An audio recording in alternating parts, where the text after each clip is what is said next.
Hari ni aku cuma nak kongsikan. Dulu aku ada pernah duduk dekat satu kawasan dekat selatan tanah air lah. Masa tu umur macam kanak-kanak lagi lah, macam tu.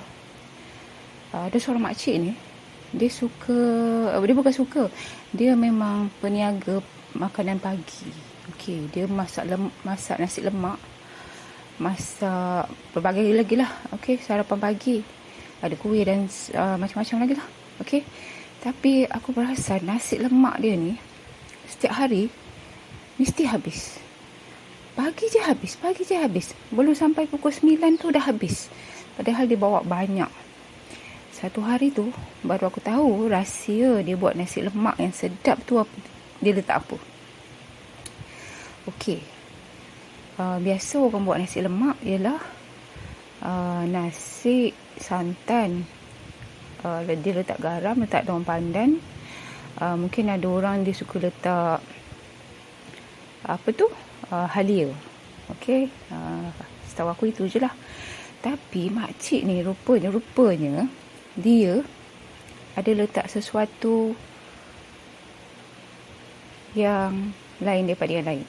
Aku tak tahulah kalau ada orang lain buat macam tu, tapi sepanjang aku daripada kecil sampai besar ni, aku tengok mak aku buat ke, kakak aku buat ke, ataupun aku tengok resepi mana-mana dekat dalam YouTube ke, tak ada orang letak benda tu. Dan lagi satu yang aku perasan ialah orang yang datang beli nasi lemak tu setiap hari ialah hampir-hampir orang yang sama. Maksudnya dia tak pergi kepada peniaga lain. Jadi orang yang sama dia suka nasi lemak makcik tu, dan dia akan beli dengan makcik tu setiap hari. Aku rasalah sebab setiap kali kalau aku lalus tu, dan kemudian mungkin aku ada nak beli sarapan pada hari tersebut. Sebenarnya aku tak adalah nak beli sarapan setiap hari kat luar kan. Tapi kalau mak aku tak ada masak dan aku rasa macam nak makan nasi lemak ke mi goreng ke apa-apa pagi tu, aku keluarlah. Okey, sebenarnya satu hari tu aku datang lambat. Tu adalah punca aku tahu juga. Aku datang lambat. Bila aku datang lambat sikit tu, dah pukul 9.30. Kebetulan hari cuti sekolah. Aku pun duduk dekat satu kerusi kat sebelah meja dia sebab nak tunggu dia packing-packingkan untuk orang lain. Jadi masa dapat turn aku tu, dia dah siap lah. Jadi tak ada orang lain lah masa tu. Tak ada orang lain dah yang ada dekat gerai dia tu. So entah macam mana aku saja dah tiba-tiba aku tersebut pula pasal nasi lemak tu. Aku cakap, nasi lemak acik hari ni ada habis kan? Tak ada lagi nampak kat atas meja ni. Dah habis. Kalau nak datang awal nasi lemak tu cuma sebelum pukul 8 atau pukul 8 tu masih ada lagi kot sikit-sikit. Kena datang awal lah. Lepas tu aku pun sebenarnya aku tak terfikir lah aku nak tanya sampai tahap macam tu, tapi tersebut jugalah tanya aku cakap, yelah nasi lemak makcik tu sedap betul lah. Ramai orang beli kan. Sebenarnya saya tak pernah lagi makan nasi lemak sesedap makcik punya. Lain daripada yang lain. Kat tempat orang lain mesti tak ada macam tu. Nasi lemak makcik ni macam nasi dia tu tak adalah macam keras, tak adalah macam terlalu lembut. Dia macam elok-elok, sedang elok je.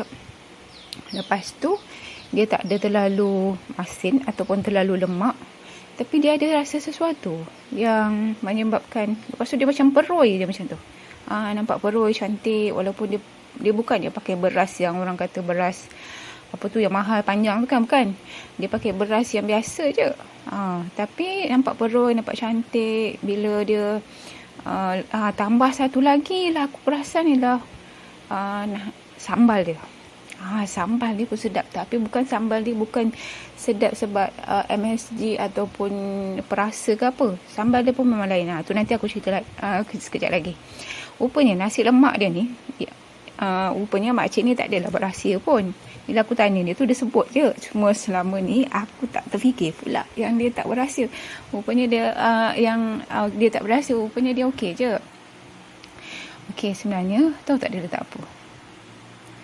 Okey, setiap hari dia ni ada goreng ayam tau. Sebab dia pun ada buat lauk ayam merah, ada buat apa lagi lah kan. Tapi dia ada goreng ayam lah sebelah pagi, dia cerita. Dia goreng ayam tu. Okey, dia goreng ayam tu. Masa dia mula-mula dia goreng ayam tu, dia tak letak kunyit dulu. Okey, masa dia masuk je dalam minyak, dia tak letak kunyit dulu, tapi dia cuma letak garam. Okey, masa 5 minit pertama selepas dia goreng ayam tu, dia ambil 1 sendok minyak dalam gorengan ayam tu. Okey, minyak tu, tapi dia kata minyak tu kena pastikan minyak tu bukan air lah. Minyak tu ialah minyak. Bukan air ayam yang macam ada berdarah ke apa ke tu, tak boleh dia kata. Jangan, dia kata kena pilih minyak yang nampak elok lah, memang minyak. Okey, tu aku tak tahulah nak cerita macam mana. Dia sendiri cakap macam tu. Dia kata dia tahulah kot macam mana kan. Dia kata kalau bila ada dah bercampur macam ada air mungkin macam hanyir ke, aku tak tahulah kan. Dia cerita macam tu. Balik-balik tu aku ceritalah kat mak aku. Mak aku cakap, uish, kalau macam tu nanti makin melemak lah ayam, nasi lemak kita tu. Kalau kita buat. Lepas tu mak aku pun tak berminat lah. Sebab mak aku kata tak nak lah. Memang mungkin sedap, tapi nanti makin melemak. Tapi memang serius. Memang sedap. Macam pelaris lah orang kata kan.